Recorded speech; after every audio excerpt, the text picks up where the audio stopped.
Hello, my dear friends. Welcome to Never Give Up. And in this video, we will discuss 50 important questions on the greatest English writer and who belongs to romantic age of English literature, William Wordsworth. But before that, I am going to share with you my notes, which will definitely help you in your preparation if you will go through these notes. अगर आप इन notes से गुजरोगे और अच्छे से इनको study करोगे तो I can assure that you will get everything in these notes. In notes में आपको सब कुछ मिलेगा जो आप इस एग्ज़ाम को क्वालिफाई करने के लिए ढूंढना चाह रहे हैं कि आपको सब कुछ मिले. एक्चुअली ये नोट्स जो मैंने दोस्तों बना रखे हैं ना, तो these notes have been kept prepared keeping in mind the things which are important for examination को जो इम्पोर्टेंट चीज़ें हैं उनको, और एग्जामिनर किस तरीके से क्वेश्चन को फ्रेम करता है उसको ध्यान में रखते हुए नोट्स मैंने बना रखे हैं. You can see these notes. ठीक है, तो ये बहुत इंपॉर्टेंट है. आपको लाइन वाइज मिलेगा और टू द पॉइंट मिलेंगे जहाँ से क्वेश्चन बनता है. तो जहाँ पे जो इम्पोर्टेंट है उसको हाईलाइट भी किया गया है और उसको वेरी इंपॉर्टेंट भी लिखा गया है. तो it will help you a lot in your preparation. देखो, टिंटन एबे was composed in 1798, है ना, and this was the last poem published in lyrical ballads in 1798 में जो 23 poems थे, you all know, उसमें लास्ट पोएम कौन सी थी ये भी क्वेश्चन बन जाता है. तो ये टिंटन एबे थी. What was the full title, ये भी क्वेश्चन आ जाता है कि what was the full title of the poem Tintern Abbey. तो इसका जो फुल टाइटल है, lines composed a few miles above Tintern Abbey on revisiting the bank of the Wye during a tour July 13, 1798. This was the full title of the poem. And what was the river discussed in the poem Tintern Abbey, the Wye River. तो इस तरह के question भी बन जाते हैं दोस्तों. Okay, सो आपको अगर ये नोट्स चाहिए तो if you want these notes so you can WhatsApp me on my number 9897473132. ये मेरा व्हाट्सअप नंबर है. You can purchase these notes. Okay, तो जैसे ओड ऑन इमॉर्टलिटी है ना, तो उसका भी फुल टाइटल है odd on intimation of immortality from recollection of early childhood. तो इस तरीके से इंपॉर्टेंट जो चीज़ें हैं जो एग्ज़ाम में आ सकता है. ये पब्लिश कब हुई थी? 1807 it was published. How many poems were there, how many stanzas were there in the poem ode on immortality? So there were 11 stanzas in total. 4 stanzas were composed in 1802 and 7 stanzas were composed in 1806. तो ये यहाँ पे आप देख सकते हैं 1806 7 stanzas, 1804 में 4 stanza compose हुए थे. The poem was published in 1807, है ना. The poem was written in Pindaric ode form, है ना, inspired by Vaughan's the retreat. Vaughan की द रिट्रीट से इंस्पायर होकर इन्होंने ये पोएम लिखी थी. Immortality ode is a high water mark of poetry. It was said by R.W. Emerson. तो इस तरह के इंपॉर्टेंट पॉइंट आपको मिलेंगे इन नोट्स में. जैसे आप देख सकते हैं prelude, the most famous work of Wordsworth. तो उसके बारे में क्वेश्चन क्या बन सकता है? ठीक है, it was an autobiographical poem. ये लिखा गया है. It was written in blank words, earlier published in 13 books and later in 14 books. पहले 13 बुक्स में पब्लिश हुई, उसके बाद 14 में डिवाइड कर दी गई.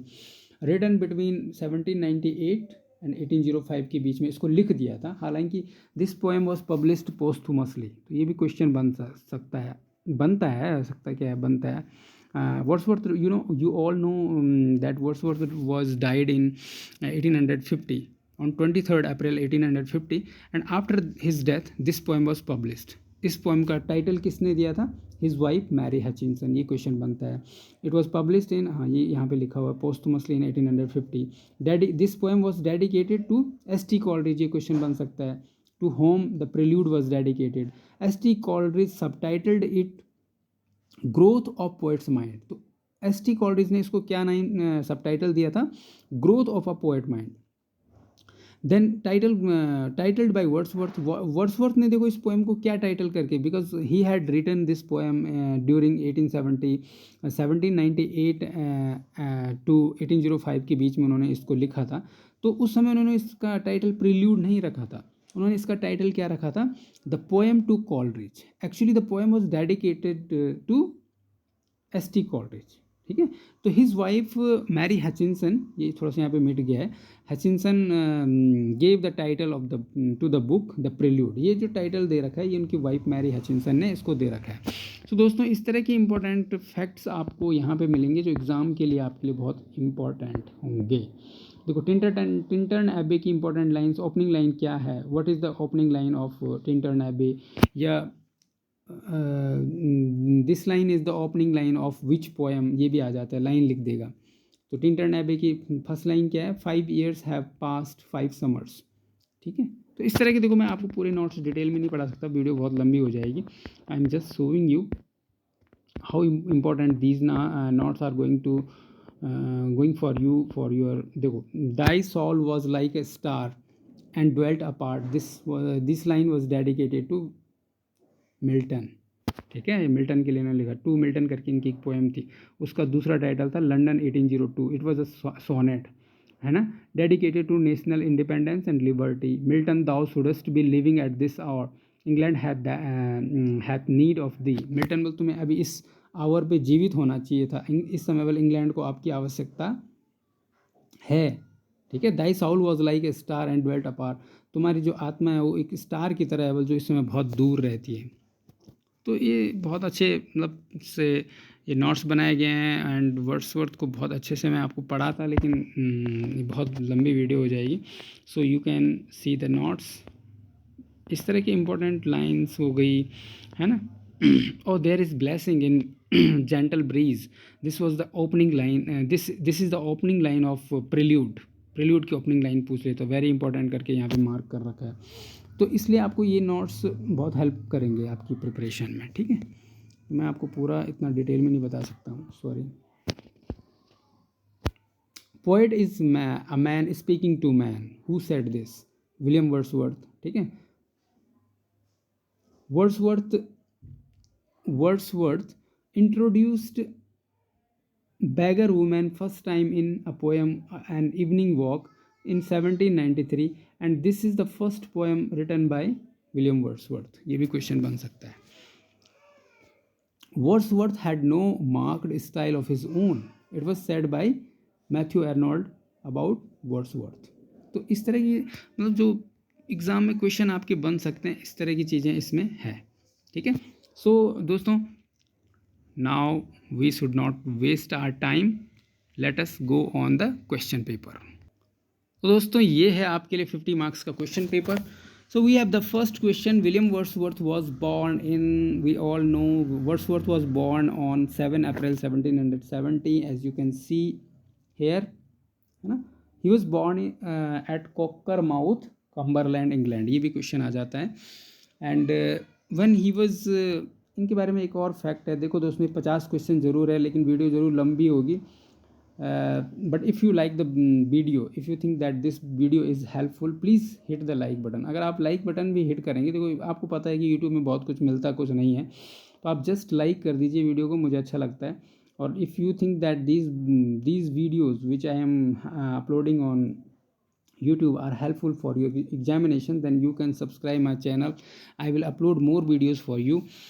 So चलो यहाँ पे आप डिस्कस ये करते हैं कि देखो, when he was 8 years old his mother died। जब ये 8 साल के थे तो उनकी मदर की डेथ हो गई थी। and when he was 13 years old his father died in 1783। his father's name was John Wordsworth and his mother's name was Anne Cookson। तो मैं आपको बता रहा हूँ कि आपके ऑलमोस्ट 100 से ज़्यादा क्वेश्चन यहाँ पे कवर अप हो जाएंगे। वर्ड्सवर्थ डाइड इन, तो ये भी क्वेश्चन बन जाता है। तो Wordsworth died in 1800 on 23 April 1850, we have already discussed this. And his poem the prelude was published after his death. ये क्वेश्चन बन जाता है कि which poem of Wordsworth published posthumously, तो वहाँ पे ऑप्शन में रहेगा द प्रिल्यूड करके, तो ये भी आपको करना है। Wordsworth belong to, we all know, the romantic age, है ना। The romantic age generally considered began in 1798 with the publication of lyrical ballads। की पब्लिकेशन के साथ जो है वर्ड्सवर्थ की रोमांटिक, सॉरी, जो इंग्लिश लिटरेचर की रोमांटिक एज है उसका बिगनिंग माना जाता है. And he was a leading poet of romanticism. And you know there were 23 poems in lyrical ballads. The first edition of lyrical ballads came in 1798 में. कौन सा एडिशन आया था? First. It was published anonymously. उस समय किसी का नाम नहीं था. हालांकि you all know how this was the joint effort of S T Coleridge and William Wordsworth. There were 19 poems from Wordsworth, है ना. वर्ड्सवर्थ की कितनी पोएम्स थी इसमें? 19. और एस टी कॉलरिज की कितनी थी? 4 पोएम्स थी. What was the first poem of the lyrical ballads? तो द लिरिकल बैलेट की फर्स्ट पोएम थी वो एस टी कॉलरिज की थी, the rhyme of ancient mariners. And what is the name of the last poem of lyrical ballets? Tintern एबे. तो बेटा, तो दोस्तों इस तरह के बहुत सारे क्वेश्चन आपके कवर अप हो रहे हैं. He was the leading poet of romanticism, ठीक है. And Wordsworth is popularly known as, popularly किस नाम से जाना जाता है? Poet of nature. तो आप सभी जानते हैं nature is the central theme in his poetry. He talks about common people, he talks about nature, beauty of nature, and the language of common man. The poetry should be in the language of common man. वो बोलते हैं कि poetry को common man की language में होना चाहिए. Wordsworth is also called the high priest of nature. तो critics often called him the high priest of nature. ये कौन क्रिटिक थे जिन्होंने उनको ये बोला था? ये भी एक क्वेश्चन बन सकता है. तो who is called as the, who is known as the high priest of nature, ये भी क्वेश्चन बन सकता है. Wordsworth is known as the high priest of nature. ये मैं आपको अभी बताऊंगा अगर मुझे कहीं पे दिखता है अपनी नोटबुक में कि किसने कहा था. मुझे ध्यान नहीं आ रहा अभी. Next question is, sorry for disturbance. हाँ, वर्ड्सवर्थ वॉज बॉर्न इन, तो मैं देखो टिक नहीं मारूंगा क्योंकि इसमें बहुत टाइम लग रहा है. वर्ड्सवर्थ, आप क्वेश्चन देख लेना. Question number 6, Wordsworth was born in Cockermouth, Cumberland, England. ठीक है, you know when he was born. So Wordsworth studied at Saint John's College, Cambridge. तो सेंट जॉन्स कॉलेज कैम्ब्रिज में इन्होंने स्टडी करा था. ठीक है. Next question is question number 8. Wordsworth's closest literary friend was S.T. Coleridge. As we all know that they jointly published the lyrical ballads, है ना, where there were 19 poems from Wordsworth and 4 poems from S.T. Coleridge. Coleridge साहब के साथ 4 poems थी, जिसमें पहली poem कौन सी थी? The rhyme of the ancient mariners. ये उनकी फर्स्ट पोएम थी. ठीक है.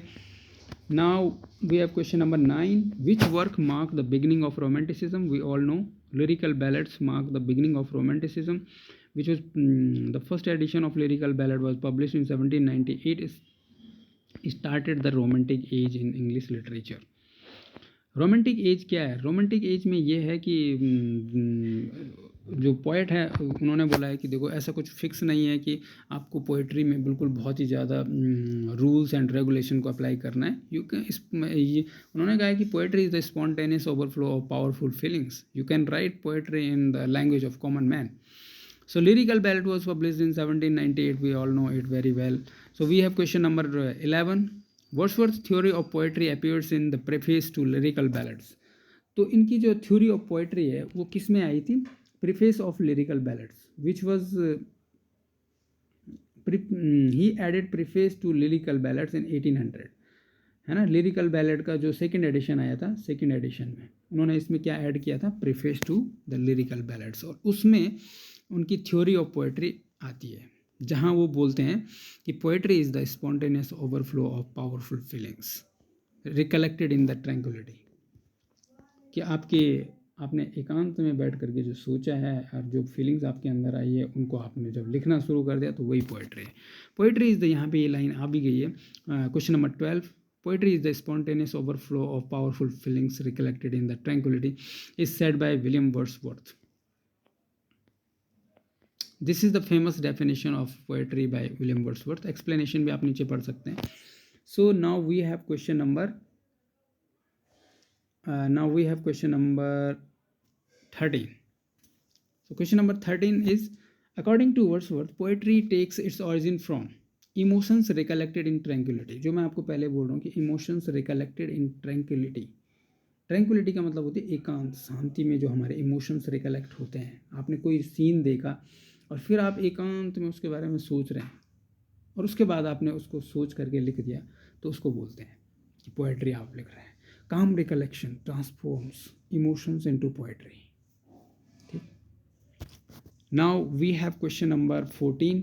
मैं थोड़ा जल्दी से इसलिए बता रहा हूँ क्योंकि वीडियो लंबी हो जाएगी बहुत ज़्यादा। Wordsworth preferred real language of man. तो हम ऑलरेडी इसके बारे में डिस्कस कर चुके हैं कि he advocated simple everyday language. He don't want to use difficult language in the poetry.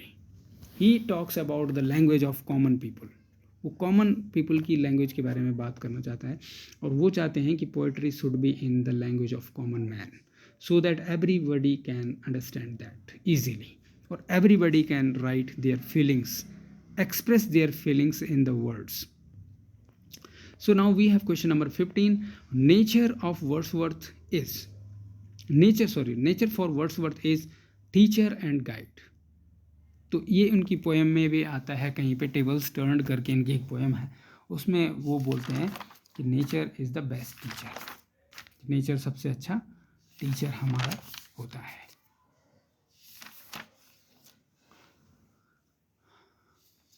देखो एक पोएम, एक ये लाइन बहुत इंपॉर्टेंट है दोस्तों, मैं आपसे शेयर कर लेता हूँ कि nature did never betray the heart that loved her, कि प्रकृति कभी भी उस दिल को धोखा नहीं देती है जो उससे प्रेम करता है। तो ये लाइन किस में आई है? टिंटर्न एबे में ये लाइन आई है कि नेचर, एक बार आप फिर से सुन लीजिए, आपने पढ़ी भी होगी, nature did never betray the heart that loved her. This line came in the poem Tintern एबे। नेचर क्या करता है? नेचर एजुकेट करता है और अपलिफ्ट करता है ह्यूमैनिटी को। वर्ड्सवर्थ का ये मानना है। Let nature be your teacher occurs in the tables turned. ये हमने ऑलरेडी डिस्कस कर दिया है कि let nature be your teacher. This line occurs in the poem the tables turned में आई है ये लाइन। This line expresses his faith in nature. Now we have question number 17. Question number 17 is Wordsworth considered childhood most important stage of life. Wordsworth ने childhood को क्या बोला है कि ये सबसे इम्पोर्टेंट स्टेज है लाइफ की। Childhood shapes the entire personality. एक फेमस लाइन उन्होंने कही थी कि the child is the father of a man, कि बचपन क्या है? Child is the father of man. तो अगर आप सिंपल लैंग्वेज में देखोगे कि child is the father of man, तो हो ही नहीं सकता। He is trying to say that the characteristics we instill, the qualities we instill in the childhood in a child, बचपन में जो गुण विकसित किए जाते हैं तो वही वो बड़े होकर बनता है। इसलिए कहा है कि child is the father of man. ये लाइन आ भी गई है question number 18। The child is the father of the man appears in my heart leaps up.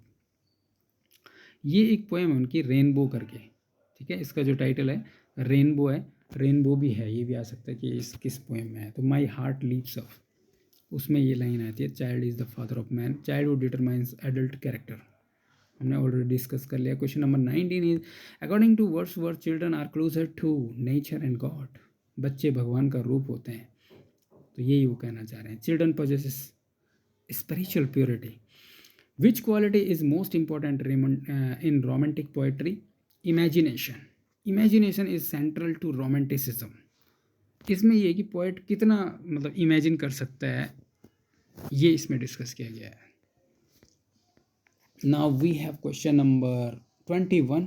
Wordsworth's autobiographical poem is The Prelude, and we have already discussed about this poem. The Prelude was published in 1850 posthumously. There were 13 books originally in that. Prelude title किसने दिया है? तो the Prelude title was given to the poem by his wife Mary Hutchinson. The poem was dedicated to S.T. Coleridge. Coleridge ने इस poem को क्या कहा था? Growth of the poet's mind. And Wordsworth ने इन poems को क्या कहकर लिखा था? Poem to Coleridge. The Prelude records the growth of his mind. तो ये Prelude के बारे में है। Which poem is popularly known as Daffodils? I wandered lonely as a cloud, इसका दूसरा टाइटल है। It describes as a field of daffodils. Daffodil symbolizes joy and happiness. They present spiritual and emotional richness. तो ये यहाँ पे important चीज़ है. तो दोस्तों डैफोडिल्स में एक लाइन आती है, दे flash upon that inward I which is the bliss of solitude. ये लाइन थोड़ा आप ध्यान रखना, ये भी आ सकती है एग्जाम में. Now we have question number 24. Which poem presents a lonely girl singing? The solitary reaper presents a lonely girl singing. इसमें एक फेमस लाइन आती है. लाइन इस प्रकार से, behold her single in the field, you solitary highland less, reaping and singing by herself, stop here or gently pass. O nightingale, did ever chant more welcome notes of weary band? ये बहुत सारी lines मैं आपको बता रहा हूँ ताकि आपके दिमाग में बैठी रहे. Will no one tell me what she sing, केवल कोई मुझे नहीं बताएगा कि वो क्या गाती है. The music in my heart I bore long after it was heard no more. जो बल मेरे दिल में म्यूज़िक है वो मैं लेके चल रहा हूँ, बहुत लंबा समय हो गया मैंने इसको सुना नहीं है. The poem celebrates rural beauty and music. The poem was composed in 1803. 1803 में ये पोएम कंपोज हुई थी एंड इसका सोर्स है थॉमस विल्किंसन का tours to the British mountains. ये सारी चीज़ें मेरे नोट्स में मैंने कंप्लीटली लिखी हुई है. आपको डिटेल में अगर नोट्स पढ़ना है तो you can read those notes, go through those notes. The setting of the solitary reaper is Scotland. ठीक है, तो स्कॉटलैंड इनका टूर हुआ था 1803 में, उसी दौरान उन्होंने इसको लिखा था. The reaper is Scottish girl. एक स्कॉटिश गर्ल है जो इसमें रीपर है. रीपर मतलब जो फसल काट रही है, घास काट रही है और गा रही है कुछ, उसके गाने को पोएट सुन लेता है तो उसके ऊपर वो पोएम लिख देते हैं. Which poem shows Wordsworth changing relation with nature? Tintern Abbey. You know the last poem of lyrical ballads. ये बहुत अच्छी पोएम है टिंटर्न एबे. Important lines of this poem we have already discussed. So we are moving on. Question number 27. Ode Intimation of Immortality deals with the childhood and immortality. It discusses the divine nature of childhood. We have already discussed the full title of this poem also, and when the poem was composed. So this poem also have some beautiful lines. इस poem में भी कुछ अच्छी lines हैं तो आप देख सकते हैं. Question number 28. Wordsworth believed the soul is immortal. जो आत्मा है वो immortal है, ये इन्होंने कहा. The ode reflects belief in immortality. Question number 29. Which revolution influenced Wordsworth? French Revolution. We all know it very well. He was greatly influenced by French Revolution. दोस्तों France के साथ इनका स्पेशल कनेक्शन है. He visited France for the first time in 1790 and second time in 1791, and in 1791 he fell in love with Annette Wellen and उनकी एक बेटी भी वहाँ उनसे होती है, कैरोलाइन उसका नाम था. उसके ऊपर एक पोएम, बहुत सुंदर सी पोएम इन्होंने लिखी है. तो ये सब इनके बारे में है. ही इनिशियली सपोर्टेड इट्स आइडियल्स, जो फ्रेंच रेवोल्यूशन है. Wordsworth became poet laureate in 1843. Who was poet laureate before him? Robert Southey. And who became poet laureate after his death in 1850? Lord Alfred Tennyson. So Wordsworth was appointed poet laureate in 1843. ये question भी आ जाता है. Wordsworth mainly wrote about common people. We have already discussed. है ना. He focused on ordinary rural life. He also wants that the language of poetry should be the language of common man. Which poem is about a little girl lost in nature? Lucy Gray. Lucy Gray is one of his famous narrative poems. There were 5 poems है ना जो Lucy के ऊपर उन्होंने लिखी हुई है. तो थोड़ा सा टाइम को देखते हुए जल्दी जल्दी कवर करते हैं. VR7 highlights child psychology. तो it shows a child's innocent outlook. Now we have question number 34. Wordsworth's poetry emphasizes emotions. Emotion is the most important thing in his poems. Romanticism, question number 35. Romanticism reacted against new classicism. तो romanticism ने किसके against react किया था? New classicism के against react किया था कि romantics rejected rigid classical rules. जो क्लासिकल राइटर्स थे इससे पहले, जो न्यू क्लासिकल एज थी, they were very strict about the rules and regulations of poetry, कि जो रूल्स एंड रेगुलेशंस हैं वो बहुत मानते थे कि पोइट को ऐसी लैंग्वेज यूज़ करनी चाहिए, इस तरीके से पोएम लिखी जाती है। तो इस सब को रोमांटिसिज्म ने एक्सेप्ट नहीं किया। They set their own theory of poetry which is not a romantic feature. Strict rules, तो ये अभी हमने ऑलरेडी डिस्कस कर लिया है। Romantic poets opposed strict literary rules को इन्होंने अपोज किया था। Question number 37, Wordsworth believed poetry should use everyday language. Wordsworth ये मानते थे कि पोएट्री को क्या यूज़ करना चाहिए, एवरीडे की लैंग्वेज इसमें होनी चाहिए। Poetry should be accessible to common people. So question number 38, nature acts as a moral educator. Nature teaches ethical values. ठीक है, तो ये वर्ड्सवर्थ के पोएम्स के बारे में। Which poem contains the line the child is father of the man my heart leaves up, जो मैं ऑलरेडी आपको बता चुका हूँ, इसका टाइटल रेनबो भी है। It expresses the most the importance of childhood. Wordsworth's poetry is noted for simplicity of language. ये हमने बहुत बार डिस्कस कर लिया कि सिंप्लिसिटी ऑफ लैंग्वेज की वो बात करते हैं। सिंप्लिसिटी ऑफ लैंग्वेज का मतलब सिंपल कॉमन मैन की लैंग्वेज होनी चाहिए, पोएट्री आसान होनी चाहिए समझने के लिए। The memory of daffodils gives the poet pleasure and comfort. Question number 42, Wordsworth reviewed nature as living presence. वो नेचर को एक लिविंग थिंग के रूप में ट्रीट करते हैं। Nature possesses spiritual significance. Question number 43, which work is considered Wordsworth's masterpiece? The prelude, we have already discuss this poem. The prelude is his greatest achievement. Who collaborated with Wordsworth in lyrical ballads? S.T. Coleridge. There were 4 poems contributed by S.T. Coleridge and 19 poems by Wordsworth. The collection was jointly published. Emotions, question number 45. Emotions recollected in tranquility refers to creation of poetry. तो इसका मतलब ये है कि emotions recollected in tranquillity, एकांत में जब आप अपने पुराने इमोशंस को रिकलेक्ट करते हैं तो उसका मतलब क्या है, आप पोएट्री को क्रिएट कर रहे हैं। It explains the poetic process. Which quotation belongs to Wordsworth? Let nature be your teacher. तो ये हम ऑलरेडी डिस्कस कर चुके हैं। This quotation comes from the tables turned poem में ये आई है।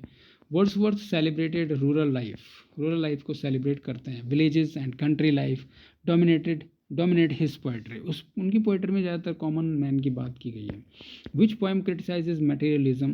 तो the world is too much with us. इसमें जो पोएट है वो मटेरियलिज्म को बहुत ज़्यादा क्रिटिसाइज करते हैं कि we are running after money things, है ना, richness, we are not taking care of our family members, our childrens and our friends, ये सब चीज़ें इसमें हैं। तो नेक्स्ट क्वेश्चन है question number 49, Wordsworth poetry often combines. उनकी पोएट्री क्या कंबाइन करती है?